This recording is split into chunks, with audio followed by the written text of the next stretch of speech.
What's going on, you guys? You're tuned into the Cutting Room Knife Review. I'm your host, Garrett, and today we're checking out the Kunwu S-Tao II. What's up, guys? I'm Garrett. You're tuned in to the Cutting Room Knife Review, where I review knives, blades, and all things sharp. Please like and subscribe so I can keep bringing you more killer knife content. This is a really cool model by Kunwu Knives. It has a lot of kind of unique features to it and a lot of features that make it totally a Kunwu knife. It is probably the biggest sheepsfoot knife I have in my collection, and easily the biggest sheepsfoot. That's not kind of like almost a novelty knife or a joke knife. I do have one in my collection that is bigger than this, but it's kind of silly. This is a very, very usable large knife.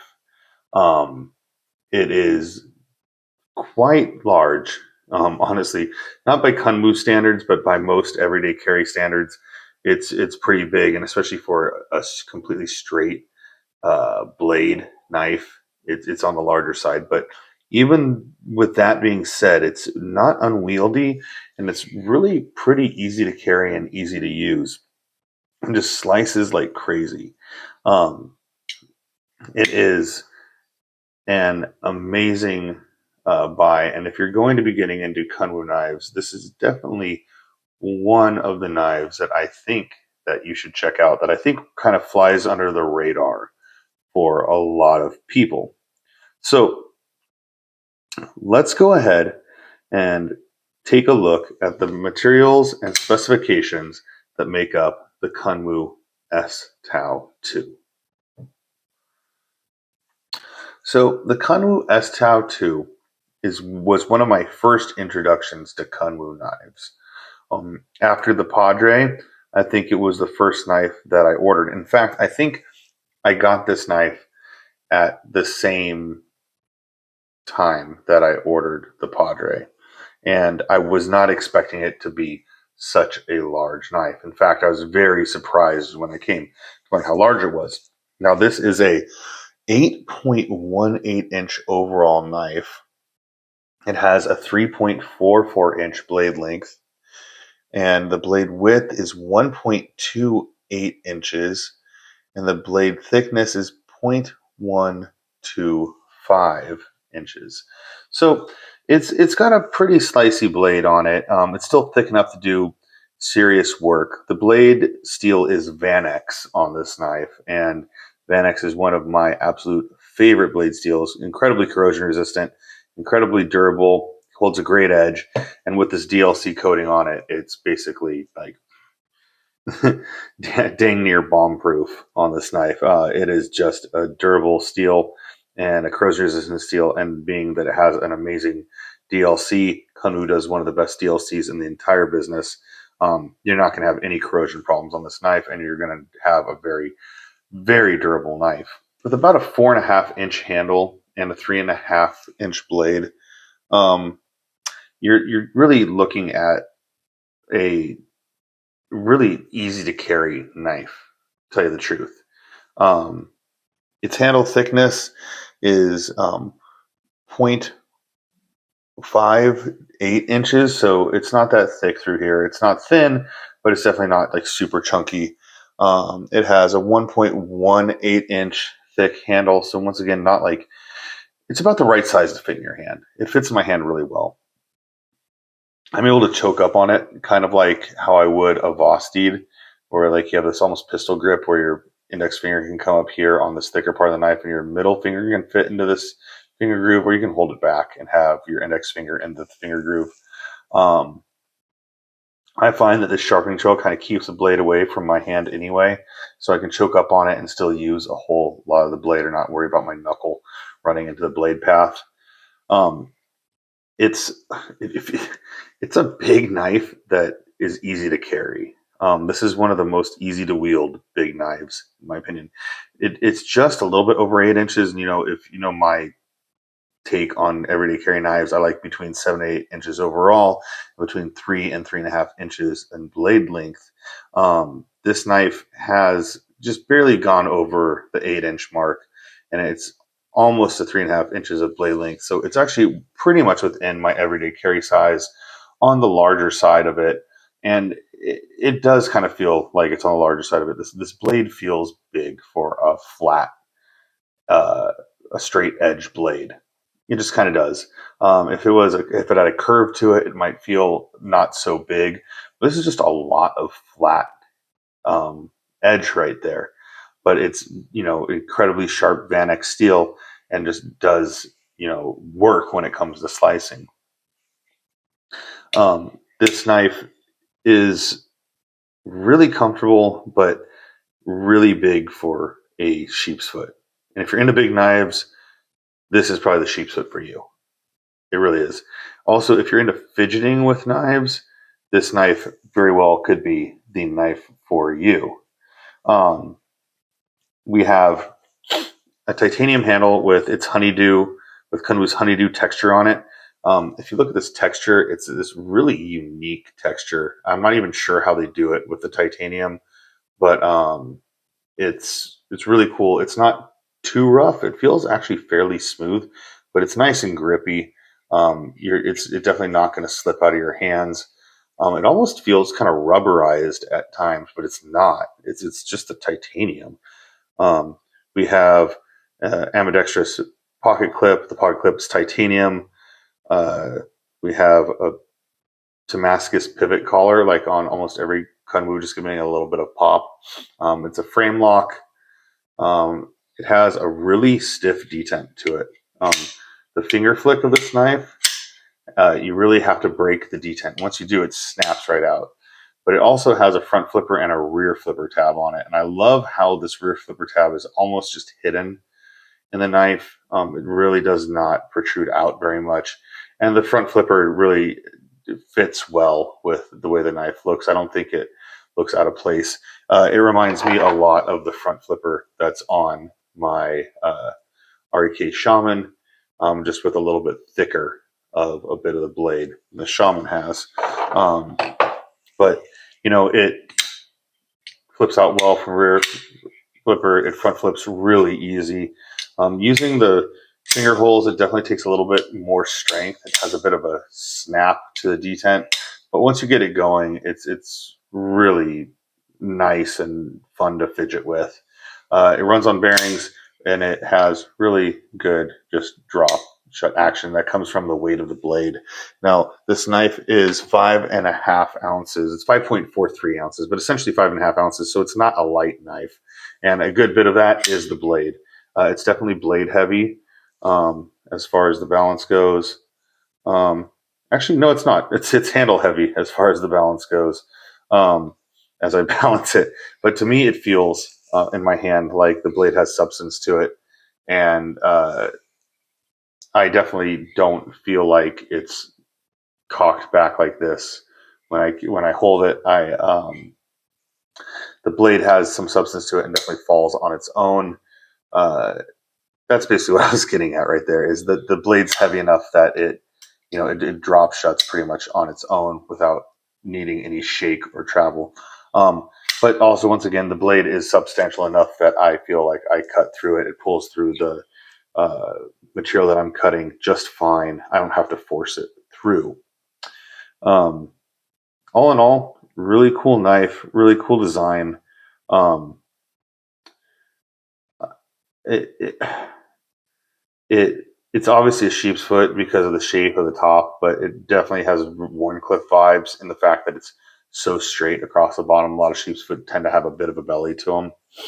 Um, Anyhow, it's just an all around great knife, and it was the first knife that I ever had that had all these deployment options.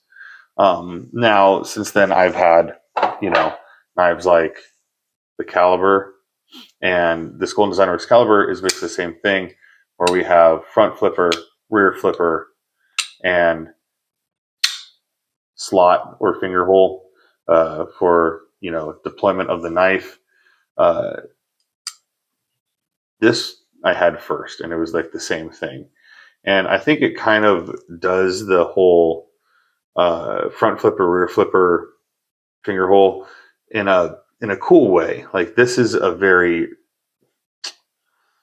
utilitarian design. Like we have very square edges over here. The front flipper just matches the rear flipper. Everything is like linear and very geometric, whereas this has like curves and just different lines to it, and kind of has a bit more like spirit to it, free spirit to it than like the caliber does. I think that this just has this like, you know, kind of energy and character to this knife. And I really like it. Um, so let's take a look at the Kunwu S-Tao II and compare it to some other knives that um, are in its class, other sheepsfoot knives, other knives that you might get instead of this knife. So first knife that we're going to compare to, of course, is not a sheepsfoot knife. It is the Spyderco Para 3. And as we can see, it is much larger of a knife than the Para 3 is. It just dwarfs the Para 3.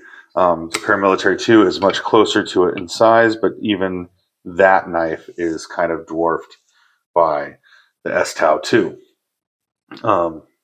It is just kind of a big, chunky knife. This blade is almost as thick as it is on the end as it is right here. In fact, it is. It's pretty much the same thickness all the way through, and it is thick. It does have a nice swedge up here, and it gets real nice and thin up on the spine. It has a little bit of jimping right here, but it doesn't have a lot of shape to the blade. Has a lot of shape to the handle, not a ton of shape to the blade, and stays real thick with the blade. So it winds up feeling like a pretty beefy, pretty chunky, substantial knife. Now, comparing it to some other sheepsfoot knives that I have, it's one of the biggest sheepsfoot knife that I have. So if you're into big knives, this might be a really good choice for you. So starting at one of the smaller sheepsfoot knives that I have, this is the Golden Design Works Slim. And as you can see, it is very slim compared to the very chunky S-Tao II. They both basically serve the same purpose. They slice really well. But when you look at this knife, this is definitely a compact carry right here, where this is not. This is definitely going to be much more beefy, much more heavy user of a knife than this knife is. Nothing wrong with either of them, just kind of carry for different reasons. I have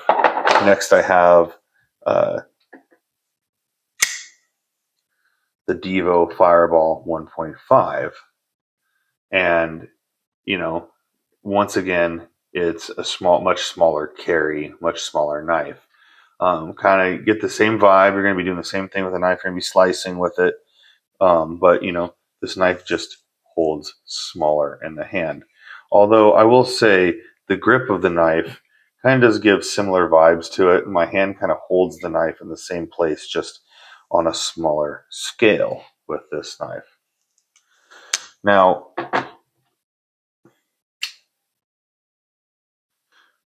I also have the Spyderco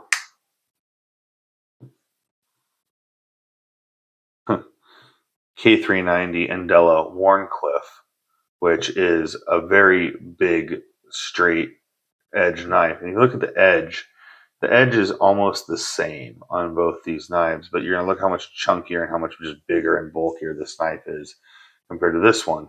The edge basically does the same thing. They're both a straight edge. This is a Wharncliffe. This is a sheep's foot, but we really don't care that much what's going on the spine of the knife. Like it really doesn't matter. What matters is the blade edge. And basically we have almost the exact same length of usable slicing edge on this knife than this, but what we get is a much straighter knife with this. This kind of has a curve to the knife, and this knife is definitely, you know, lighter and less substantial than this knife. It's also going to be a more utilitarian blade. This is kind of a boring knife. It doesn't flick very well. It doesn't really like drop shut or anything. It's just a really handy slicing tool. Next up, we're going to have the AD 20.5 Shark Foot by Demco Knives. And as we can see, this is a 7.5 inch knife. This knife just dwarfs it once again, even though it's only a half inch bigger. It's a big, chunky knife. If you're into, smaller knives, it might not be the knife for you. This is kind of what I consider a medium carry right here. And this Kunwu S-Tao II definitely isn't like the larger size knife carry. We have the caliber, which is a little bit longer, but definitely not quite as big and thick, once again, as the S-Tao II. And this is a big knife. I consider this a big sheep's foot, but it just isn't as robust in my hand. Whereas, basically, you're getting a very similar, cutting edge once again. A little bit longer of a knife in this knife, but still not as chunky, not as like heavy duty of a knife, in my opinion. This is almost like what I'd consider like the Spyderco Shaman of sheepsfoots. Like it's got like kind of, to me, it gives like the same kind of like chunky, heavy use vibes as the Shaman does. Not that these knives are relatable so much in like shape or like design, but in just the sheer fact this is just a big chunky drop point and like as a big thick spine and just does hard work. And this is a big chunky sheep's foot that it doesn't have as thick of a spine as the Spyderco. I don't believe it does not, but it's just built to do heavy hard work. And if there was a Shaman version of that was a sheep's foot, this would, I think, would be similar to it. So if you like knives in the vein of like the Shaman, big, chunky, heavy duty knives, Kunwu S-Tao is for you. And really, I do have one. I'm going to pull out one sheep's foot blade that is bigger than it. And I hope this makes everybody laugh as much as it's making me laugh right now. But I found this knife when I was going through all my sheep's foots when I was getting prepped for this episode. And I said, what the hell? I'll pull it out because it makes me laugh. And this is, of course, the Kaiser Sheepdog XL, an absolute unit of a knife. And it is the only knife in my collection that's a sheep's foot that really dwarfs this knife. And this knife is just... Should I cuss, guys? Do I want to cuss? I don't really want to cuss. It's effing absurd. I'm gonna hold my tongue today, but it is absolutely effing absurd. Like, this knife is just silly, and it's cool. It gets a laugh, but I mean, it is just a meat cleaver of doom. Sheep's foot. It is just such a big knife. I think I'm just saving it for the zombie apocalypse, to tell you the truth. That's going to be the only use I ever have for this knife, is if like my neighbors start trying to eat my brains or something, and I need to defend myself. I'll definitely be bringing the Sheepdog XL along for the zombie apocalypse. But until that happens, this knife just kind of sits around and gets laughs every time I have a non-knife friend come over and I want to just show them an absurd knife. But really, this is the only knife that really dwarfs this knife. And so if you're looking for a big sheep's foot knife, if you're looking for, a really good straight edge and a burly, heavy duty, hard use knife, the Vanex blade with the really good DLC coating on it, titanium handles, great action, really strong lockup, lots of different deployment methods for fidgeting with. It's got a really cool sound, that click when it closes. You get that from Vanex. I just love it. It's a good knife, you guys. And, to be honest with you, it's a knife that I have enjoyed using. And it's a knife that I would highly recommend to anybody who's a sheepsfoot fan that wants a big, beefy knife to carry. So with that being said, This has been the review of the Kaiser. I'm sorry. 3, 2, 1. So with that being said, this is the review of the Kunwu S-Tao II, one of the best hard use, large sheepsfoots that's out right now. If you're into that knife, if you're into that style of knife, if you're into big sheepsfoots that are ready for some hard, heavy use, go get you one of these knives. You won't regret it. It comes in at about $369 and is worth every single penny. It is one of the more expensive Kunwu knives, but you get so much out of this knife that it's really, it's worth spending the money on, in my opinion. So I'm Garrett from the Cutting Room Knife Review. This has been the Kunwu S-Tao II. Until next time, you guys, stay sharp.